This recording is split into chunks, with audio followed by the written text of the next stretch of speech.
pleased and proud to introduce Professor Charisma Howell. Charisma has a nearly 20-year history with street law at Georgetown University Law Center. And why I love the street law program, because it started off teaching everyday law to DC high school students. But I also love it because it was founded by my husband, Ed O'Brien, over 50 years ago when he was a student at Georgetown Law. Street law is the world's oldest high school to law school pipeline program. And Charisma is a visiting professor and director of the Georgetown program. She was, as I heard from previous directors, the best person they ever hired. She has an extensive history with street law, serving as a clinical teaching fellow, adjunct professor, visiting professor, and clinic co-director, and now director. She served as the deputy director and legal counsel of the Criminal Justice Coordinating Council in the District of Columbia in the Executive Office of the Mayor, where she collaborated with local juvenile and adult justice agencies to create policies at the intersection of justice and education to improve outcomes for justice-involved citizens. At the heart of street law is their interactive, student-centered teaching methodologies. And Charisma has taught this special program domestically and internationally for over a decade at the graduate and undergraduate levels and to diverse stakeholders, including legal professionals, lay people, and policymakers. She has won numerous awards, too numerous to list here. But as background, she participated in the Institute for Criminal Defense Advocacy's Trial Skills Academy. Although she was the only student among 75 trial attorneys, she was named the best advocate. She excelled in the courtroom and won a not guilty verdict in her first criminal jury trial with the San Diego County Public Defender's Office. Charisma has worked with federal Judge John A. Houston of the U.S. District Court for the Southern District of California, and also interned at the California Innocence Project, which seeks to release wrongfully convicted prisoners in California. Charisma received her BS from Arizona State, her law degree from California Western, and her master's in law degree from Georgetown University Law Center. So please give a warm Rotary welcome to Charisma Howell.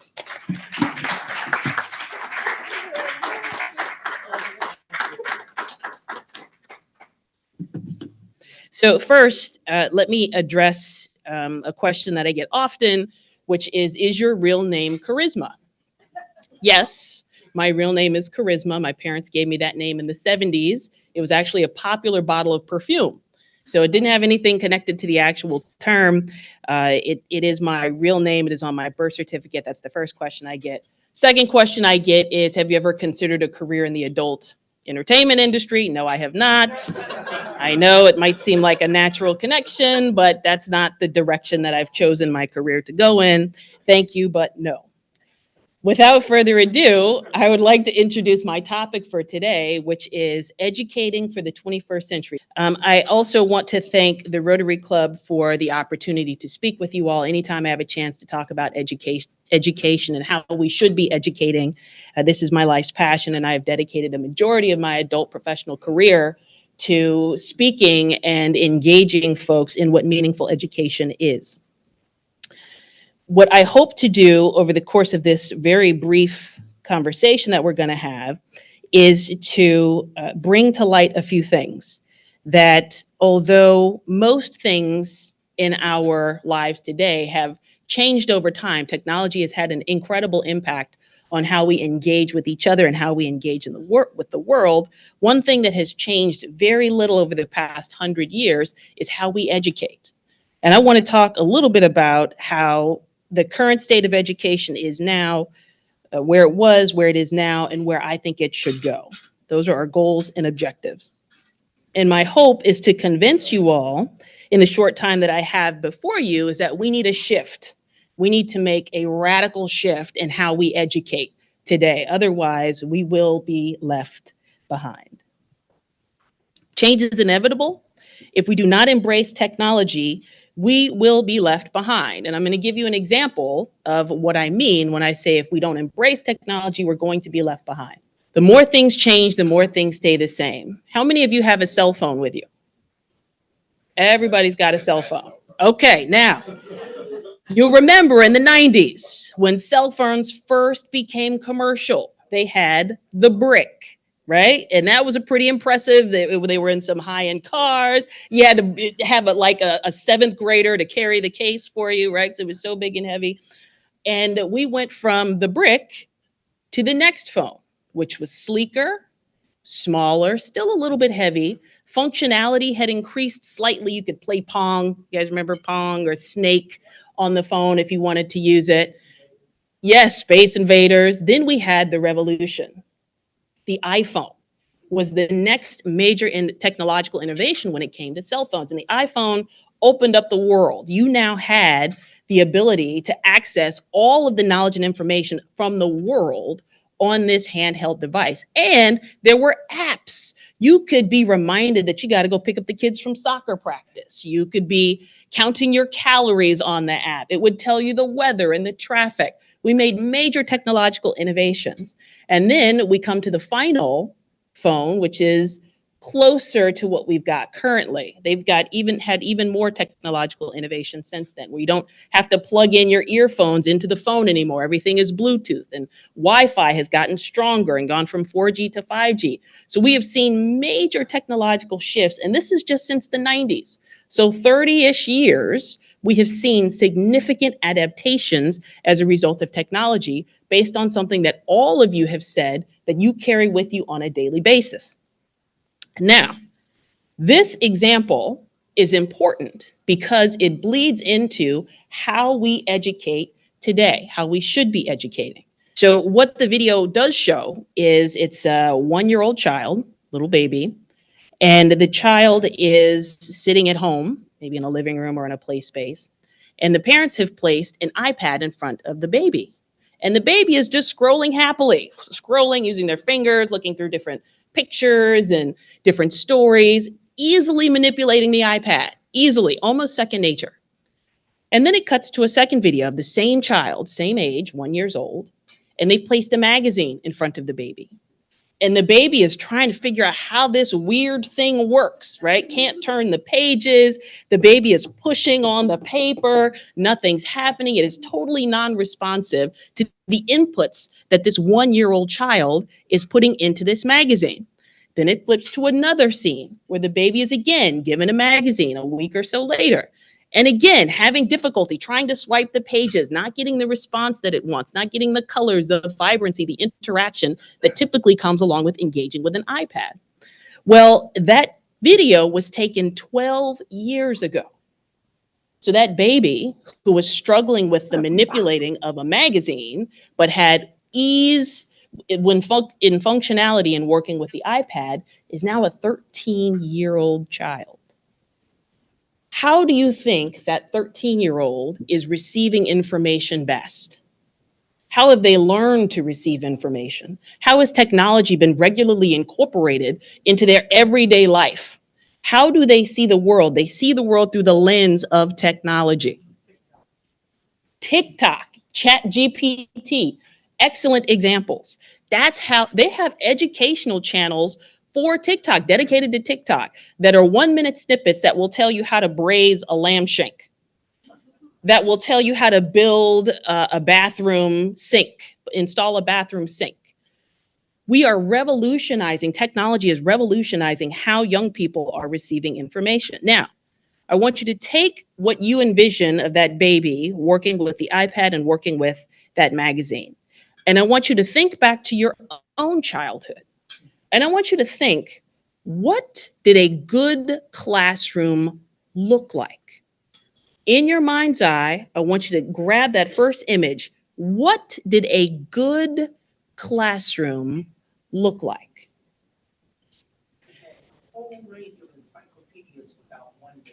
Had books in it. Okay. What else do you see in your classroom? Rows of desks. Okay, good. Everybody sitting in their teachers. seat. How are the rows assembled? All facing the front. Okay, what else? What else is in your classroom from your childhood? Friends, other students. Anyone else? Live teacher. Chalkboard. What'd you say? Oh, the old pull down maps with the string that had already been broken a little bit, so somebody tall enough had to pull it down. Yes, the pull down maps. Yes, you had a globe. Okay, anything else? Artwork, alphabets. Okay, good. Anything else? Blackboard erasers. There was always that one kid who was responsible for clapping out the blackboard erasers at the end of class and erase. That was you? I believe it. I believe it. Oh, you were the glue eater. Oh, okay. All right. You were the. Jerry was the glue eater. Okay. Every class needed one. You know, we're inclusive here. Jerry's Now, a troublemaker. In thinking about what your childhood classroom looks like, take the images in the discussion that we just had. I did a Google search, and I did a Google search for good classroom 1925, 1920s, and I did a Google search for good classroom 2024. Take a look at those two classes. They look the same. What are the similarities between these two pictures? Desks facing front. What else? Blackboard. Teacher at the front.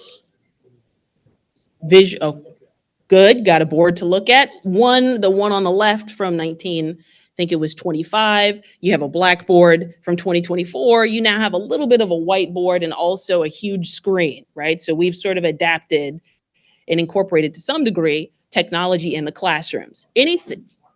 Smart boards, that's right. We've now incorporated smart boards. But for the most part, May, you're exactly right. These two photos are nearly identical. Hairstyles have changed. Maybe the text has changed. Dress code possibly has changed.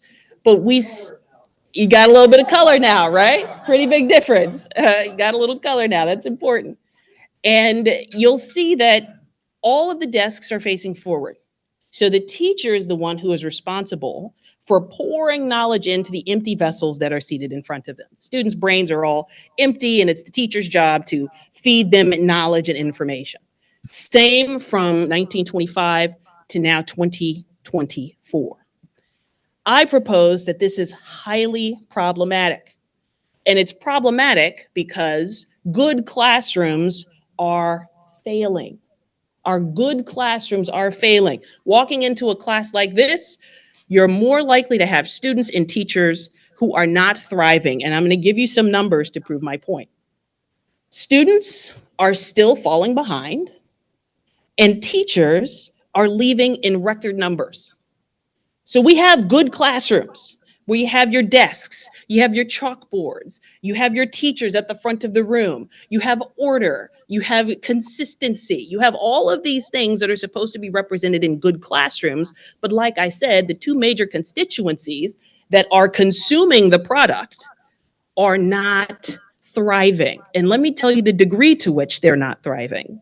When it comes to students still falling behind, only 37% of fourth graders and 34% of eighth graders are at or above proficient in reading. Let me let that sink in for a second.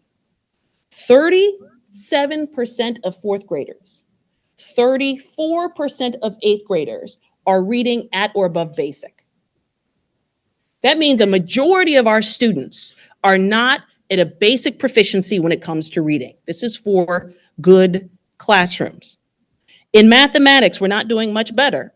41% of fourth graders and 34% of eighth graders reached a proficient level. We cannot continue to lose educators at the rate that we are losing them. Good educators, we cannot afford it. And the subpopulations that I mentioned earlier, they are the ones who are going to be impacted the most. The students who have the highest need are impacted the most when they have bad teachers or no teacher at all. Teachers are leaving in record numbers. This is another problem with good classrooms. So education How did we get here? How did we get to the point where we have such a huge problem? I think part of the reason is we've been focusing on a good classroom, not an effective classroom. Here is where we are in the past. Education was hierarchical, Eurocentric, teacher-centered, punitive, and labor-focused. The present, I call it, we are in our Sesame Street phase. How many of you are familiar with Sesame Street? How many of you watch Sesame Street? Okay, here we go. Now, here we go. We're in our Sesame Street phase because Sesame Street started to bring us a little closer to engaging with the learner. You'll notice the location of Sesame Street is supposed to be in a neighborhood in a major metropolitan city. So we are taking the learning environment and bringing it to the learners versus bringing the learners to the schoolhouse. We're meeting the needs of the learners where they are. Sesame Street was revolutionary. They had the first multicultural celebrations. They celebrated Black History Month and Asian History Month and Women History Month. They had all of these great cultural celebrations. They had a Muppet that was autistic. They had a Muppet that was in a wheelchair. They had the first Black Muppet with black hair. Like, they had made all of these major revolutions when it came to educating and inviting the experience of the learner into the classroom. We are in our Sesame Street phase. We want to engage the learners. We want to meet them where they are, but we have yet to really go the distance. That brings us to the future and why I propose we need a radical shift in how we educate and how we do it. For teachers, this is what the future is going to have to look like. Teachers are burned out. They say they're leaving the profession because they are the priest, they are the lawyer, they are the counselor. They're wearing way too many hats in the classroom in addition to having to deliver curriculum. This picture was painted by a Russian artist named Vasily Polmanov, and it is called Among the Teachers from the series of the Life of Christ, 1896. And this painting is supposed to depict the time when Jesus was in the temple with the other teachers. Here's my question to you. Which person is Jesus? Perhaps? One with a red hat. Could be. Maybe the one running late, coming in behind. Any other thoughts? Perhaps. Maybe sitting on the floor. Could be any of those. Maybe not even there, right? Maybe this is just a representation of the artist's visualization of this, and Jesus hasn't even showed up yet. The point of using this picture is because I think we have to start shifting how teachers engage in their classroom. They cannot be responsible for carrying all the weight in an educational setting. They're going to have to start sharing the love with the learners. They are going to have to figure out ways to hand the learning over to the person that they are teaching. Well, how do you do that? This is how I think we need to shift education for young people. And I'm going to show you a picture that represents this shift. This is a photograph of a DC high school not too far away from here. That picture was taken in the parking lot. The VW in the background belonged to the law student who taught street law at this particular placement. And the young people standing around writing furiously were students in her street law class. Now, some of these students had significant literacy issues. Many of them had very few academic successes. And you see them all writing, engaged, and participatory. Now, the law student came to us and said, I'm having real trouble with torts. I don't understand torts. It's just not making sense to me. And for those of you who don't know, torts is probably one of the unsexiest topics in the legal realm. It's auto accidents, it's slip and falls in the grocery store. And the law student wanted to figure out how to make this come to life for her students. So she created a fake accident scene, staged an accident scene, deputized the students. They were conducting an investigation here. They had notebooks. They were writing furiously. What did you see? What is the piece of evidence in front? There was a red Solo cup in the car, maybe suggesting that the driver was drinking. They were taking down all of this information furiously. The next day, the law student had 3 witnesses come in, 3 friends, but they played witnesses. One witness was the driver, one witness was the pedestrian, and the third witness was a passerby. And the students had a chance to pepper these witnesses with questions. Well, what time of day was it? Well, was it raining? Well, were you on the phone before? Where were you coming from? All driven by the students. The law student just introduced the witnesses and the students came up with the questions. And then the third day, the law student gave maybe a 15 or 20-minute overview of tort law, went over all of the elements, what you need to prove in order for a person to be found liable for an auto accident. And the fourth day was the students writing an investigator's report. Now, the law student spoke maybe 25 or 30 minutes over the course of those 3 days. And we talk about making teachers responsible for creating structures that allow education to take place. That's what we mean. The planning was where the law student put their energy. The high school students were responsible for the talking, the doing, and the thinking, shifting responsibility in education settings so that the learners are the ones who are engaged in the hard behavior of critical thinking, analysis, and collaboration. Do learner-centered classrooms work? I am out of time, so unfortunately, I will not have the opportunity to go through each of these metrics. But in short, yes, we conduct evaluations of our students every single year, every single semester. They've shown a year's worth of growth in a semester. So the law student is there for a semester, but the students are showing a year's worth of growth in the short semester that they are with them. Does it work? Yes, it works. Next steps. I think we need to start importing programs like street law to high schools, schools all over the country. My goal is to move into middle schools in the next couple of years because I believe this actually works. With that, I say thank you for your time. I am so grateful for the opportunity to come and stand before you. Normally, I am one who is hard pressed to ask for $1. If I was on the street and hungry, I wouldn't ask you for $1. However, I am so passionate and believe so fervently that we need a radical shift in our educational systems that I'm asking you to donate your time, your talent, or your treasure to any organizations that you find are interested in implementing these types of teaching methodologies. If you would like to give to street law, there's a QR code that is available on the screen. If you want to dedicate your time, we always need volunteers and the kids need to see you. This should be multi-generational. Please come and see me. I would love to connect with you. Thank you so much for your time and attention. I have taken note that some states and some cities have implemented rules against personal devices being brought to school by students. Having started your talk with this one-year-old who's learning, right? What do you think about mobile devices in the hands of students in schools?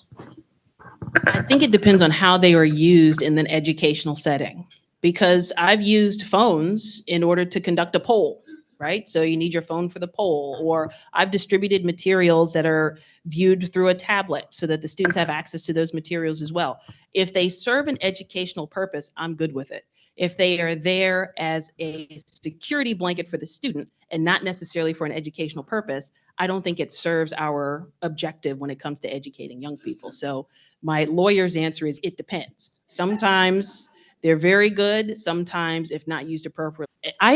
We have schools here locally that do not allow phones in the classroom. I have seen amazing classes happen. My view is that it is less about the technology, more about how we use it in our instructional styles, right? So a kid can have, I've seen students have phones, but they're so engaged in what's happening in the classroom that the phone is an afterthought. So if we are doing what we should be doing as educators, if we are effectively engaging the students in complicated materials, then the technology can be supportive and less of a distraction. Please, Lynn. So have you talked to the education department and universities? Because it seems like you going around individual middle school classes there is a difficult way to do it. But are they receptive? Have you gone to them and are they receptive? Some are less so, and I'll tell you why. The example that I gave you with the law student is very time intensive. It took us between 8 to 10 hours to create that curriculum. Once you execute it, the students do the talking and the thinking, but it is incredibly time intensive. A lecture, I can bang out a lecture in 30 minutes, go and stand flat footed in front of my audience, deliver it and go home. So the amount of energy that goes in on the front end makes it a little less, exciting for a lot of schools of education, a lot of colleges that are still in the 1925 good classroom. So my goal is to try to educate, inform, enlighten, and provide people with an experience so that they can see how valuable this educational model actually can be. If you know people. I was wondering, in terms of teacher training institutions, how you see you're approaching them and maybe working with their lab schools to try this out and get them on board. So first, let me say definitively, we know this works because our law students. I'm not questioning at all. 80, and then I'm just responding. 80% of our law students have never taught a day in their life, and yet they are out there providing effective instruction to novice, new learners. So we know you can teach new teachers how to execute this methodology and do it with a level of fidelity, transparency, and efficacy. So we know that it works. Now, again, with many of the teacher training schools, a laboratory is exactly how they see it, right? Folks are very tentative. Teachers are very, very reticent to release themselves from the responsibility of standing in the front of the classroom, even though it is costing them in time and energy and trauma to have to bear the burden of all of the responsibility of being an educator today. They're still very reluctant to give up that power. This model relies on power sharing. You're going to share power with the students. So convincing educators to relinquish some of that power, it's a little bit of an uphill battle. So yeah, I would love to partner with teacher training programs. That would be phenomenal. I have one question. So you gave us the model of what good schools look like now. And I just wanted to give a little feedback and along with a question, because my answer always comes down to funding. It's all about the money. And I just wanted to know if you agree with that. But I raised my kids in public schools. And our goal was to put our kids in the best public schools we could. And we always did. And our kids' classrooms looked nothing like the good schools you showed. Good. There were desks everywhere. There Good. were kids everywhere. They were outside constantly. And then we raised the bar to actually, our girl went to a private school in high school, and it was just worlds away. And so my comment to you is this it's out there. There are educated teachers out there. I will tell you, most of the teachers had master's degrees at my kids' public schools. But I just wanted to say that those good schools, it's out there. That technology is out there. And what it seems to me is it all comes down to education of teachers and money. And I wondered if you... I agree to the most part, and I agree with you 1,000%. In fact, some of the private schools here locally, they are incorporating a student-centered methodology. They're outside, they're wandering in the wood, they're doing all of the things that allow the learner to be responsible for the learning. Yes, the problem with the model that we have currently is when it comes to access, because there are public schools here in DC where parents are high powered. They are making sure that the students are getting everything that they need. They're reaching their benchmarks, their targets, they're doing all of that stuff. It is not the majority of our schools, however, unfortunately. I would love for all schools to deploy a model that is similar to the one that your children were able to take advantage of. And I'm certain that they're far more well-rounded. Their critical thinking and collaboration skills are probably through the roof because of the incorporation of this methodology into their instruction. Funding, yes. I also think it's a matter of will. If we wanted to do this, we would. It is not that complicated. I gave you a 20-minute speech that essentially lays out the bones as to how to do this. Street law has been around for over 50 years. So there are models that exist that show that this can be successful, but there is a level of will and a desire to empower even the least among us that doesn't necessarily always exist, especially in educational spaces. We have a tradition in this club of donating a tree in the city to our speaker, and a tree will be planted in your honor, and you will get the coordinates for the location of that tree, and it'll be in your name. And here's a little pin to commemorate the... Bling too, bling. There you got it. Wow. Thank you.